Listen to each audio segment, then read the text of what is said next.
ত্রয়োদশ জাতীয় সংসদের সংরক্ষিত নারী আসনে ৩৬ জনকে চূড়ান্তভাবে মনোনয়ন দিয়েছে বিএনপি। রাজধানীর নয়াপল্টনে দলটির কেন্দ্রীয় কার্যালয়ে আয়োজিত এক সংবাদ সম্মেলনে সিনিয়র যুগ্ম মহাসচিব রুহুল কবির রিজভী এই তালিকা ঘোষণা করেন। এবারের তালিকায় নতুন মুখের প্রাধান্য দেখা গেছে। মোট ৩৬ জনের মধ্যে ২৭ জনই নতুন, যারা প্রথমবারের মতো সংসদ সদস্য হতে যাচ্ছেন। নতুনদের মধ্যে রয়েছেন মুসাম্মদ ফরিদা ইয়াসমিন, ব্যারিস্টার শাকিলা ফারজানা, অ্যাডভোকেট নিপুণ রায়চৌধুরী, জেবা আমিন খান, মাহমুদা হাবিবা, মানসুরা আক্তার, ডাক্তার সানসিলা জেবরিন, সানজিদা ইসলাম তুলি, ফাহমিদা হক, আন্না মিঞ্জ, সুবর্ণা শিকদার সহ আরও অনেকে। তালিকায় থাকা কিছু নাম নিয়ে ইতিমধ্যে আলোচনা ও বিতর্ক তৈরি হয়েছে।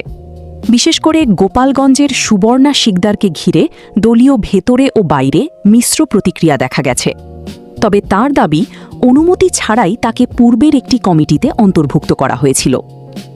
এছাড়াও মনোনয়ন পেয়েছেন শামীম আরা বেগম স্বপ্না, ফেরদৌসি আহমেদ, বিথিকা বিনতে হোসাইন, সুরাইয়া জেরিন, ফাহিমা নাসরিন মুন্নি, আরিফা সুলতানা রুমা, সানজিদা ইয়াসমিন, নাদিয়া পাঠান, শওকত আরা আক্তার এবং পার্বত্য অঞ্চলের প্রতিনিধি মাধবী মার্মা। মাধবী মার্মাকে নিয়েও দলে কিছু বিতর্ক রয়েছে, কারণ তিনি পূর্বে সরকার সংশ্লিষ্ট দায়িত্বে ছিলেন।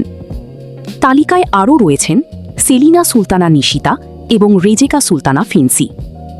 অন্যদিকে আগেও সংসদ সদস্য ছিলেন এমন ৯ জনও এবার মনোনয়ন পেয়েছেন। তাদের মধ্যে আছেন সেলিমা রহমান, রেহানা আক্তার রানু, রাশিদা বেগম হীরা, নীলোফার চৌধুরী মণি, বিলকিস ইসলাম, হেলেন জেরিন খান, সুলতানা আহমেদ, নিওয়াজ হালিমা আরলি। তালিকায় এমন ২ জন নারী রয়েছে যাদের পরিবারে আগে থেকেই রাজনীতির শক্ত অবস্থান রয়েছে। তাদের একজন নিপুণ রায়চৌধুরী, যার বাবা সাবেক মন্ত্রী এবং শ্বশুর বিএনপির শীর্ষ নেতা। অন্যজন শিরিন সুলতানা, যিনি আগেও সংরক্ষিত আসনের এমপি ছিলেন। এছাড়া এবারের জাতীয় সংসদ নির্বাচনে অংশ নিয়ে পরাজিত হয়েছেন এমন ৩ জনও সংরক্ষিত আসনে মনোনয়ন পেয়েছেন। তারা হলেন সানজিদা ইসলাম তুলি, সাবিরা সুলতানা এবং ডাক্তার সানসিলা জেবরিন। দলীয় বিভিন্ন অঙ্গ সংগঠন থেকেও মনোনয়ন দেওয়া হয়েছে।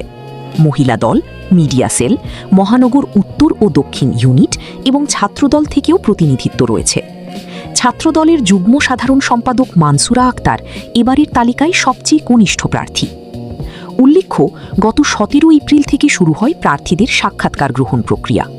দলটির মনোনয়ন বোর্ড সরাসরি সাক্ষাৎকার নেয় এবং এতে অংশ নিতে নয়াপল্টনে জমা পড়ে ৭ শতাধিক আবেদন। আগামী ১২ মে অনুষ্ঠিত হবে সংরক্ষিত নারী আসনের নির্বাচন। জাতীয় সংসদে মোট ৫০টি সংরক্ষিত নারী আসন রয়েছে।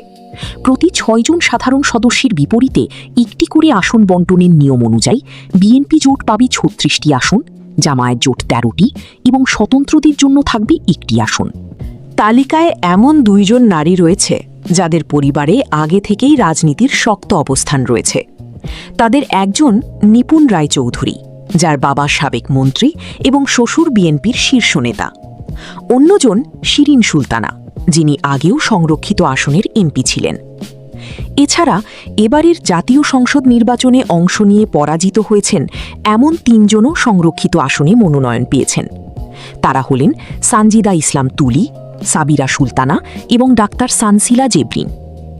দলীয় বিভিন্ন অঙ্গ সংগঠন থেকেও মনোনয়ন দেওয়া হয়েছে। মহিলা দল, মিডিয়া সেল, মহানগর উত্তর ও দক্ষিণ ইউনিট এবং ছাত্রদল থেকেও প্রতিনিধিত্ব রয়েছে। ছাত্রদলের যুগ্ম সাধারণ সম্পাদক মানসুরা আক্তার এবারের তালিকায় সবচেয়ে কনিষ্ঠ প্রার্থী। উল্লেখ্য, গত ১৭ এপ্রিল থেকে শুরু হয় প্রার্থীদের সাক্ষাৎকার গ্রহণ প্রক্রিয়া। দলটির মনোনয়ন বোর্ড সরাসরি সাক্ষাৎকার নেয় এবং এতে অংশ নিতে নয়াপল্টনে জমা পড়ে ৭ শতাধিক আবেদন। আগামী ১২ মে অনুষ্ঠিত হবে সংরক্ষিত নারী আসনের নির্বাচন। জাতীয় সংসদে মোট ৫০টি সংরক্ষিত নারী আসন রয়েছে। প্রতি ৬ জন সাধারণ সদস্যের বিপরীতে একটি করে আসন বণ্টনের নিয়ম অনুযায়ী বিএনপি জোট পাবে ৩৬টি আসন, জামায়াত জোট ১৩টি এবং স্বতন্ত্রদের জন্য থাকবে একটি আসন।